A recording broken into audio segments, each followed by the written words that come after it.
Сегодня впервые за 3 недели, первый день, перейти на остров Абакас.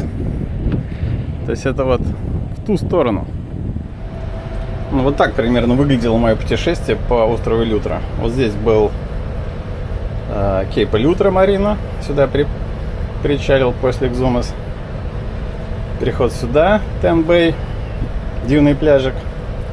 Government Harbor. Мне очень понравилось это место. Защищенный, красивый, супер городок. Здесь Хатчет-Бэй. Такое узкое место, туда сложно зайти. Последняя остановка здесь. 3 ночи. Тоже ждал ветра. 2, может. Проход сюда через Current, Cut, Рассел Айленд. И, наконец-то, Эг Айленд, где сегодня переход достаточно далекое расстояние. То есть вот курс лежит. Сюда-сюда, сюда-сюда. Сюда-сюда. Я думаю, вот это вот сюда, где Ланьярд Кей. Все, паруса стоят. Время 8 утра. Переход займет часов 7-8. Полный грот. И Кодзиро. Но это не будет быстрым переходом. Дело в том, что за 6 месяцев лодка основательно подзаросла снизу. Я ее тут пытался почистить на острове Лютра, но 2 джентльмена так и не появились. Поэтому что, даже скорость 5. Ну, что делать?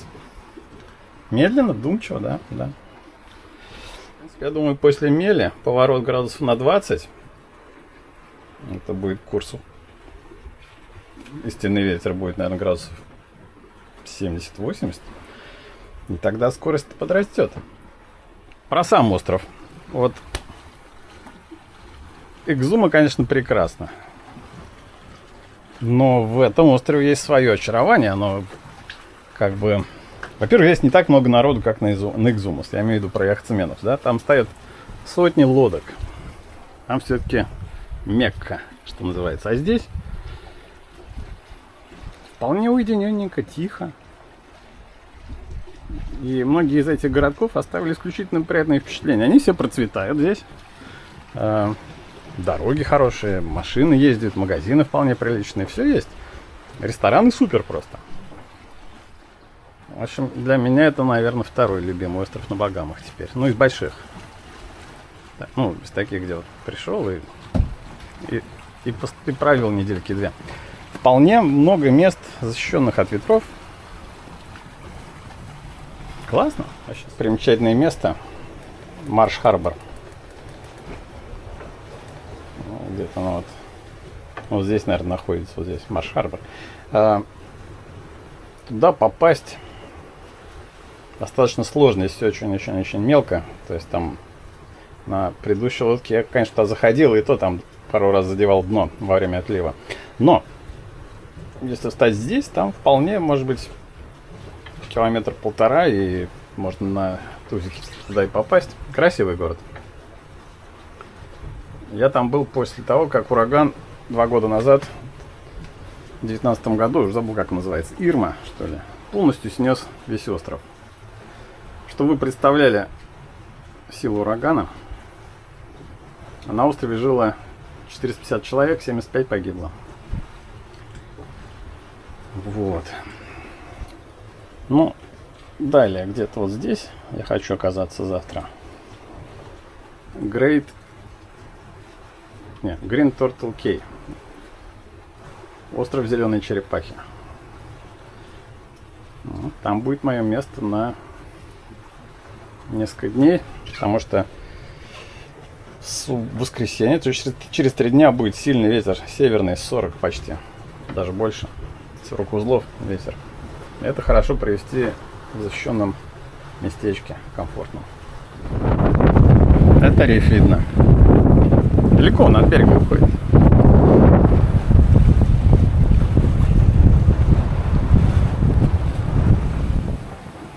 Сильные встречные течения, наверное, узла 1,5 где-то. скорость 6,5, 6,3, то есть течение где-то ваннат, один узел. Но зато прекрасная погода, тепло.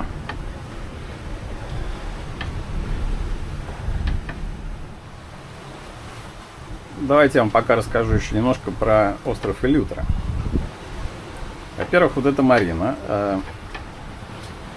которая Кейп Элютра, супер классная. Она расположена, может быть, так где-то удаленно, но зато там уединенно, защищенно. Там резорт, коттеджики, бассейн, супер пляж, хороший ресторанчик.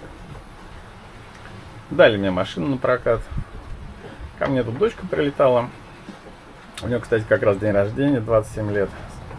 Сводил ее по всем красивым местам. Вот. Мы с ней проделали весь этот путь от Кейпа Элютра, практически вдоль всего острова. А остров огромный, кстати. Там общее расстояние миль, наверное, 130, где-то 150. Если на машине ехать. Вот. Наша первая остановка была это Тен-Бэй. Красивый пляж такой. Ну, мы там всего на одну ночь. Потом переход в Гавермент-Харбор. И вот там-то мы и провели достаточно долго времени. Потому что уж больно нам понравился сам городок. Ну, и бухточка защищенная такая, красивая. И по-своему такой исторический центр. Что нас поразило? В этом маленьком городке библиотека. Там, ну, все вот эти государственные здания. Они, конечно, может, маленького размера, но они все есть. Чистенько. Мы пошли на берег и видим, там местные ребята жарят курочку прям на гриле. Мы такие, ну, хотим. Они такие, ну, бери. Надо. Я говорю, а деньги там? Нет, деньги не надо, прям бери и нормально. Ну ладно, думаю, там взяли.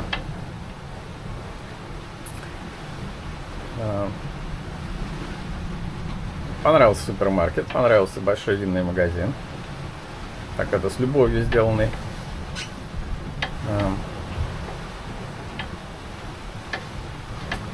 После этого решили мы сходить пешочком, посмотреть на местный ботанический сад. По карте было всего мили 2, но по ощущениям это было все 10. Шли мы долго, по солнцу. Ботанический сад прекрасен, там собраны и целебные травы, ядовитые травы, травы, которые можно есть, не есть, все так красиво тоже сделано. Но обратно идти сил нет. И там попробовал я вызвать такси с телефона, да, а все заняты. Они говорят, ну там через 2 часа, пожалуйста, через 3. Я говорю, ладно, фиг с ним. Вышли на дорогу. Первая же машина, которую я попытался, махнул рукой, остановилась и подвезла нас прям до бухты, до лодки. Вот. Как я вообще выяснил, по крайней мере на острове Элютра совершенно нормально автостопом передвигаться. Все ездят, все друг друга подвозят. Это абсолютно безопасно и нормально. Из Гавермент-Харбор мы перешли потом в Хатчет-Бэй. Это такая шириной метров 15. Такой тоннель в горах, в этих кораллах. Тоннель в кораллах.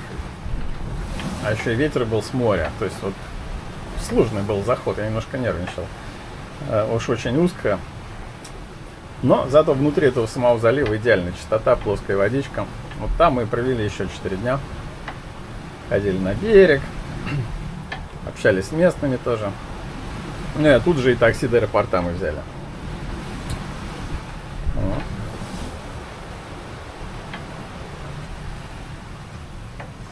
Еще удивительное место вот этот, то, что называется current. Они называют current, переводится как течение. Достаточно широкий, метров 30-40, тоже разрыв в кораллах, остров Коралловый, да? Вот. И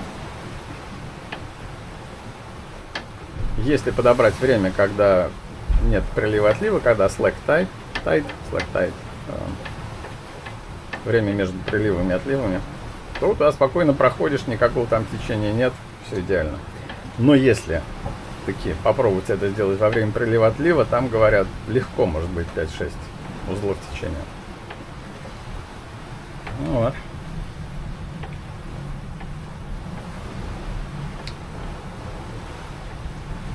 Ну, конечно, я уже говорил, что финальной точкой для меня была этот Рассел Айленд. Оттуда на Динге до Spanish Wells рукой подать. И это один из самых миленьких городков, которые я только видел.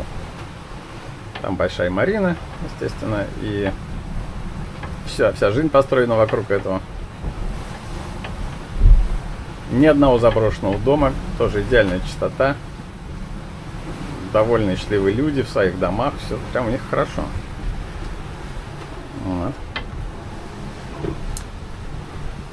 Так что Багамы неплохое место, неплохое.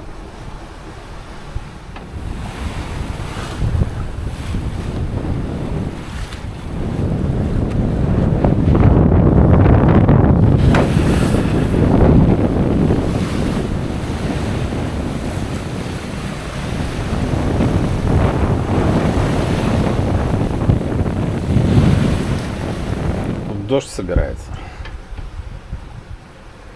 Я вот думаю, если дождь, то значит и ветер. Может убрать парус.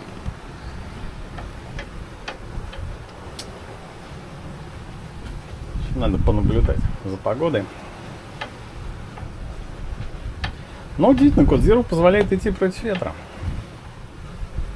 Конечно, против ветра и против волны. Да еще и корпус зарос водорослями. Тут скорости большой не будет, но наши 7 узлов с половиной-то мы идем. Дождик прошел, парус я так и не убрал, ветер поднялся до 22, но Code Zero выстоял.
определенно тут достаточно.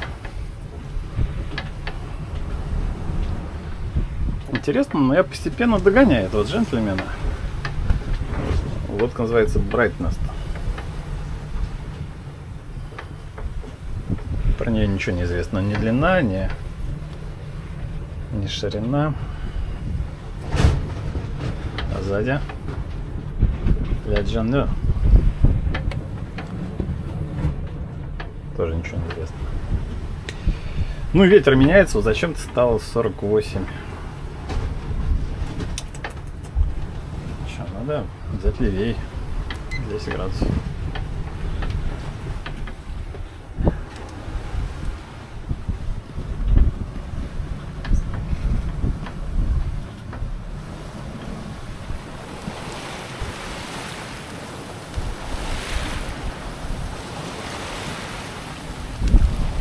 Какой сегодня прекрасный день в плане погоды и ветра. Все удачно сложилось. Найс.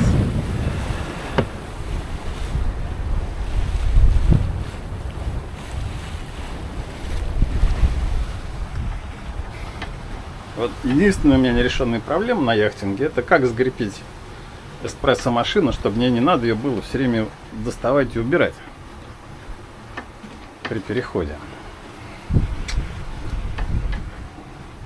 Привинтить как-то жалко, приклеить ненадежно, привязать некрасиво.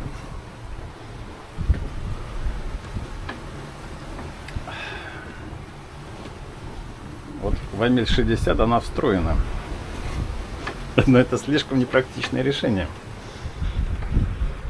Осталось меньше 10 миль, и остров там даже видно вдали. Кодзиру пришлось убрать. Ветер сильно бывал за 25, за 20-25. Плюс еще и угол к ветру совсем стал острый. Что у нас тут? Солнышко и прекрасный день. Луна, кстати.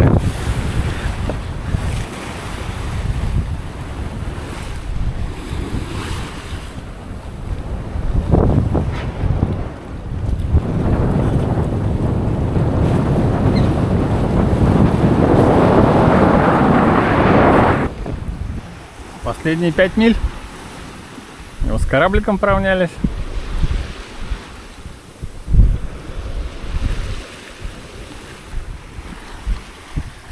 А вот и остров Абакас. Все, последние мили и заход между островами. Полпятого. Долго все это заняло? Достаточно. Но было классно, вообще супер. Класс. Я счастлив быть в море. Все, что могу сказать.